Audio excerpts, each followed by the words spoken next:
There are so many options nowadays when it comes to DAWs that it's actually hard to decide which one you should use. Is there the one DAW that rules them all? Well, personally, I'd say no, but it mostly depends on what you're doing, I guess.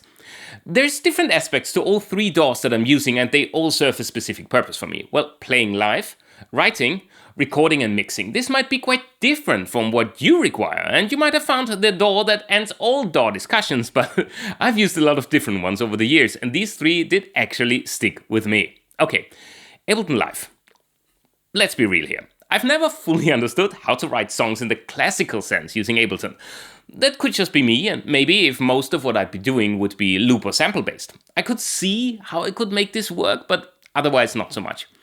When I write songs, I live in MIDI land, and I need to see the context of all my tracks relative to each other. This is what Ableton does not do for me. Same goes for mixing, actually. I just don't like the overall view of how things look, and I'm way more used to other software products. Used to being the keywords here. I'm sure I could make it work somehow, but when there's so much work, sticking with what works best for me has the most time and workflow efficiencies. The area where I find Ableton to absolutely excel, though, is already in the name, playing things live.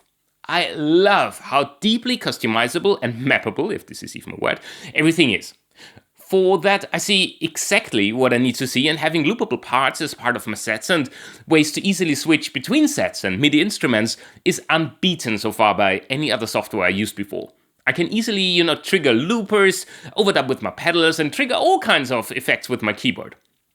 I did try Mainstage as well, but at least for what I wanted to achieve live, it did not do as well a job for me as did Ableton. I think this is due to me also wanting to remix potentially some of my songs live on stage. If I would have simple backing tracks, I could potentially have done that in Mainstage somehow. Oh, and at the time when I was trying Mainstage, it was actually so buggy. In the end, it crashed during my performances, whereas Ableton has been rock solid so far. Logic. I actually started using Logic when it was still owned by Imagic, before Apple acquired it in 2002? So yeah, a little while ago. I also was not very happy with the stability that it offered for my projects and switched over to Cubase by Steinberg at the time. Not for long though, with the first release of Logic Pro, I did switch back again as it seemed stable enough.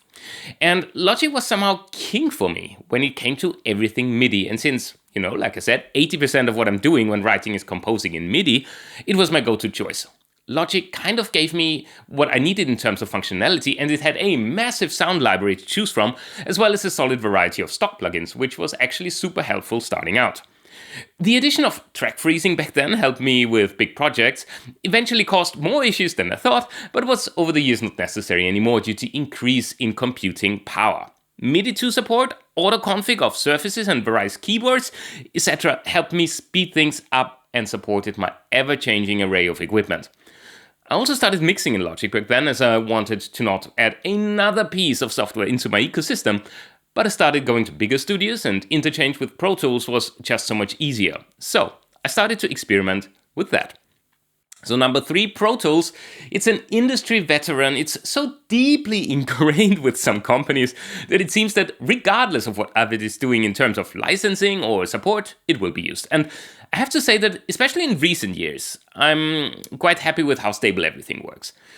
Personal downsides are long wait times between support releases, and that in general, new feature development seems to be so grudgingly slow compared to other products, especially to some of the compared to some of the newer DAWs like FL Studio or Reaper.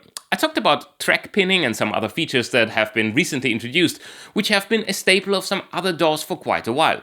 I never tested any of the vendor-specific ones like Luna or Fender Studio Pro, so I can't speak to them much other than they seem pretty feature-rich for the time they've been around. But back to Pro Tools. Somehow, I felt that the workflow of editing, the myriad of keyboard shortcuts, simple things like stereo panning, but also the overall overview is so much easier for me to read when it comes to mixing. The logic in comparison seems clunky now. Bizarre somehow. I think if you know your shortcuts and which keys to hold when clicking where, gets you so fast somewhere good that almost everything else seems slow in comparison. I also feel like latency is less of an issue when it comes to recording, but I do not have any scientific proof for that, so I could just be biased as well. Maybe one thing that I somehow feel Logic does better in terms of audio management is the audio library. the references to everything used in your project, and maybe also Elastic Audio. I seem to always get some kind of weird artifacts, but that might be a me problem. On a side note, I actually tried to like MIDI editing in Pro Tools too, but it's still not there, still not where I want it to be at least. I know that there is lots more to come as some new MIDI features have been announced at NAMM, especially around MPE and editing.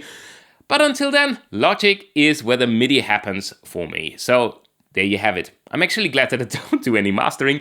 I feel like I would surely have another piece of software that has other quirks that I would want to try out, and learning the ins and outs of any big software suite is time and memory intensive.